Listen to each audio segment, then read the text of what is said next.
not have to remember that every time I use a whitelist, I have to have has local property so that it's not inherited, but it's actually local to the object. Another way would again be to use safe objects. And I think now is the time to describe what would be a safe object. So a safe object would be an object that does not inherit from any prototype chain.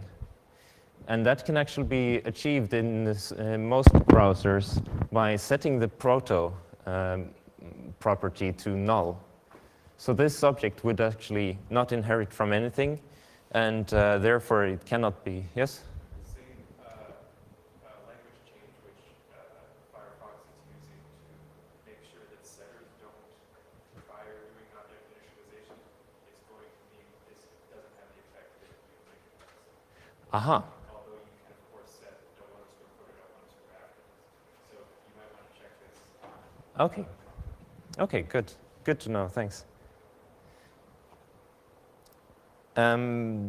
Yes, so we can create, the save function in this case would create a blank object that does not inherit and recursively copy all fields of the input object to this safe object. But sometimes we need to inherit some functionality, and that might be hard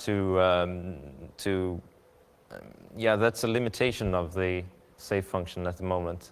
So what you would actually like is to inherit the actual, what is actually intended. So we have this, so that the user code cannot modify the intended behavior of the built-in functions.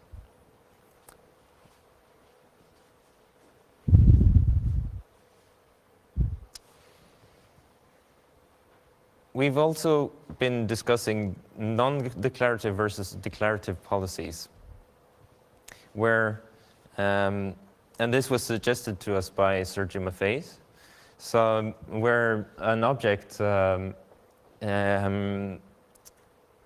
has, it's stateful in the sense that it will return a good thing when it's inspected and a bad thing when it's actually used. And so in this case, we look at in the whitelist if the address is in there. And when we do that, we return good.com.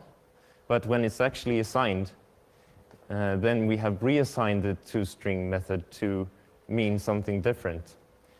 So it will return bad.com instead. So how we deal with this problem is to define a type language so that policies can declare what properties and what types it's going to inspect, and make sure that what is actually passed to the policy is coerced to be of that type.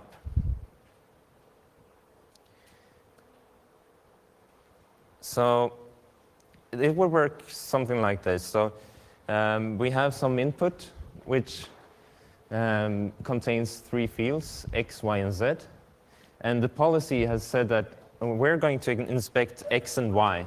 And we expect X to be a string and Y to be a number.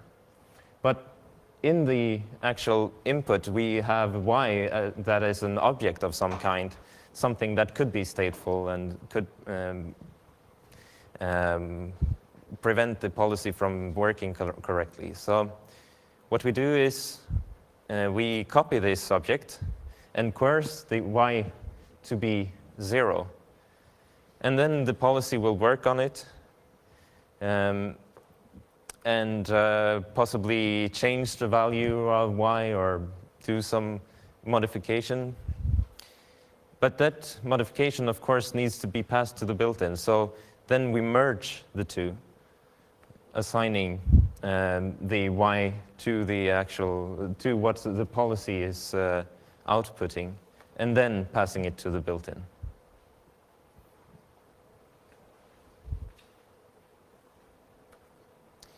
So if you'd like to read more about this, the paper is available at this address.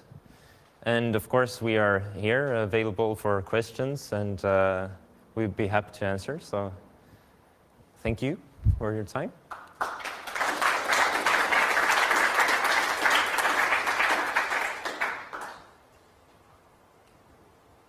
Yes? Just to follow up on that, the creation of the empty object. So do you reckon that it is dependent on specific implementations, or is it supposed to work that way? So I'm guessing that it could be, I mean, it could be dependent on implementation. But as far as we've seen, it's that is how it works at the moment. Because, did I understand correctly that Firefox will not support it in coming versions? Or Only setting the prototype on instantiation, like in the example here. So you would have to assign the proto property afterwards. So first create the object, then. So it's not. It wouldn't prevent this. It's just it would prevent this particular line.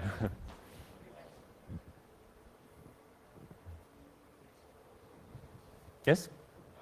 Can you compare your approach to other similar approaches which use policies that are enforced in the JavaScript engine? So JavaScript engine provides a mode which can use a policy to enforce code.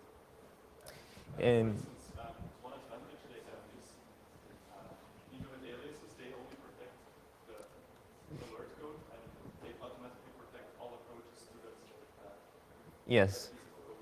So one thing is that then you would have to modify the browser, and here this is lightweight in the sense that you don't need to modify the browser either. And apart from that, so other approaches, for example, rewrite, and no rewriting is actually needed here either. So it has some benefits in that sense, even though there are some technical difficulties that needs to be overcome before you can actually make sure. Long-term view is which approach do you see going into the future? Because it seems that even though your approach is lightweight, it might become difficult to ensure security. For instance, you depend on the fact that your script executes first.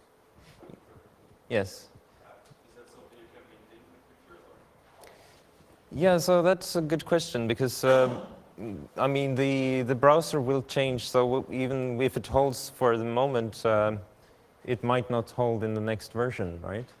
So,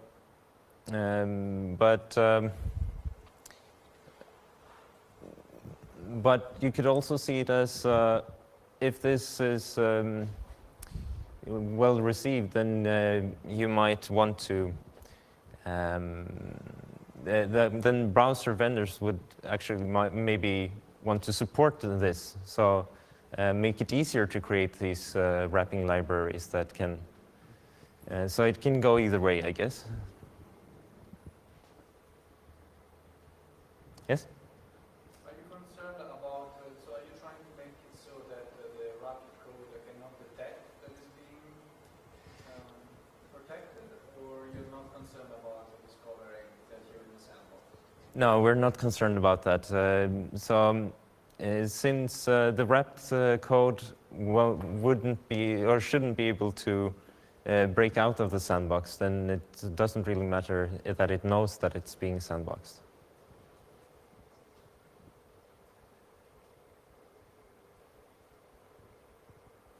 No more questions?